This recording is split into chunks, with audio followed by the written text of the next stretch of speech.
Cornelius, Oregon. A town small enough that most people know their neighbors.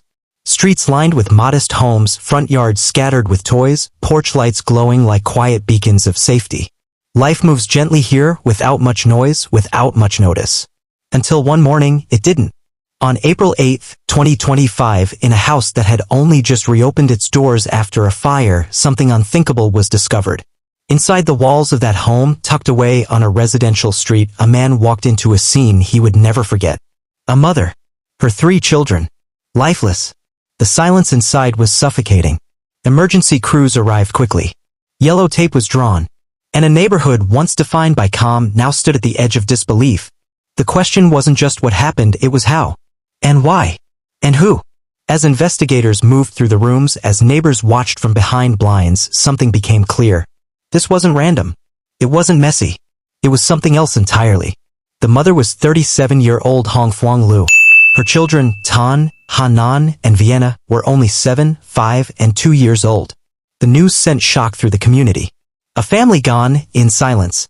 But even more unnerving than the loss itself was the response from law enforcement. There is no threat to the public, they said. A phrase meant to reassure. Instead, it raised eyebrows. How could 4 people die under one roof and no one be in danger? Was this a case of foul play? A tragedy born of circumstance? Or something more deeply buried in the home's past? Investigators stayed quiet. The community did not. Tonight, we examine the story behind the headline. Who is this family? What happened behind closed doors? And why even now do so few answers exist in a case where everything feels like it's missing something? The call came just before noon.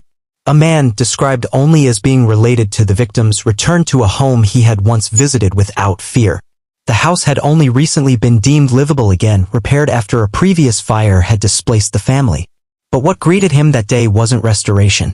It was stillness, a kind that doesn't belong in a home where children once played.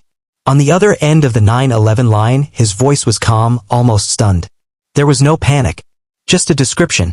A request for help. And then silence again. Dispatchers recorded the address. Officers were sent. And what they would find would be one of the most haunting scenes in Cornelius history. Deputies from the Washington County Sheriff's Office arrived quickly. Body cameras captured officers moving through the house, one room at a time. A woman in her 30s, Hong Phuong, found unresponsive. Nearby, her children, 7-year-old Tan, 5-year-old Hanan, and 2-year-old Viena. The cause of death was not immediately shared. There was no noise from neighbors, no reports of screaming, no shattered windows. Just a house that was too quiet. One officer reportedly stood outside the home for several minutes after exiting, unable to speak. The property was sealed. Yellow tape stretched across the driveway. Medical examiners entered next, followed by investigators. Inside, evidence was collected. But there were no signs of forced entry, no suspects running through the neighborhood, no weapon in plain sight. Just questions. Too many of them. At a press conference that evening, the sheriff's office released a brief statement. The deaths, they said, were tragic. They were investigating. But most importantly, there was no threat to the public. It was a sentence repeated over and over. But to many, it raised more concern than comfort. No threat? Then what exactly had happened? If the cause was known, why wasn't it shared? And if the community was truly safe, why weren't the details released? Residents left flowers near the sidewalk. Some lit candles. Others just stared at the home, trying to imagine what could leave a family of 4 gone and an entire town speechless. Hong Phuong was 37 years old. A mother of 3. Her days were filled with routine and care, meals prepared at just the right time, shoes always lined up at the front door, toys collected in quiet piles around the house. She wasn't famous. She didn't seek attention. But to those who knew her, she was everything. Her friends described her as soft-spoken. Kind. The kind of person who noticed when others were struggling. She had come to Cornelius looking for a fresh start, a calm life in a calm place. And for a while, she found it. Her children were her world. Thanh Tien, the oldest, was 7. In school, he was the kind of student who paid attention, followed directions, and smiled easily, especially when he got the answer right. He liked superheroes. Blue markers. Story time. Hanan, 5 years old, followed him everywhere. She clung to her brother's hand when they crossed the street. She loved glitter, hair clips, and songs she made up on her own. A neighbor once said she danced without music. And Viena Mai was only 2. Still learning to put full sentences together. Still stumbling over her words. But already laughing like she knew how much it mattered. Her mother called her my shadow, always at her side, always watching. They weren't loud. They didn't cause trouble. They lived in that home on South 3rd Avenue like any other family. Quietly. Lovingly. Just trying to find some peace. Asterisk. When the news spread, it hit like a shockwave. At first, people didn't believe it. Not this family. Not here. But when the names were released, the silence that followed was unlike anything the neighborhood had felt before. Something had been taken. And no one knew why. People brought candles. Photos. Notes scribbled by classmates who didn't know how to say goodbye. One drawing left at the front gate showed all 4 of them standing together beneath a sun that never quite finished setting. The school released a statement. Teachers wept during roll call. Parents held their children tighter at pickup, their hands trembling. And yet, there were still no answers. Just a house with locked doors and unanswered questions. The world doesn't pause for grief, but this town did, if only for a moment. Just long enough to feel the weight of what was lost. By the time the sun set on April 8th, yellow tape had wrapped around the perimeter of the home. Inside, investigators from the Washington County Sheriff's Office Violent Crimes Unit stepped carefully across each room, documenting, photographing, preserving. Nothing was left to chance. Every surface was examined. Every drawer left open. Every trace of blood. Every footprint. Every out-of-place object cataloged. The house, though still, was no longer silent. The work of understanding had begun. Neighbors said they saw the team there late into the evening. Suited figures moving in and out under the glow of floodlights. What they were finding or failing to find wasn't made public. The street was blocked off. Reporters gathered behind barricades. But inside, the evidence told a story only science could translate. A story of how 4 lives came to an end, without a single 911 call from within the home. The bodies were transported for examination. The medical examiner's office, quiet, clinical, precise, became the next stop in the search for answers. Autopsies don't rush. They aren't built for speed. They are slow, careful work.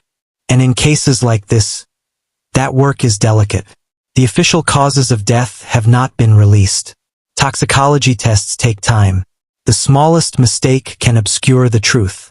But what is known is that there were no signs of forced entry. No weapons recovered at the scene. No signs of struggle heard by neighbors. The victims were found together. That detail alone has led to endless speculation. But the examiners, bound by procedure, held to the silence of the investigation, have said little. There are no shortcuts in death. Only patience. And waiting.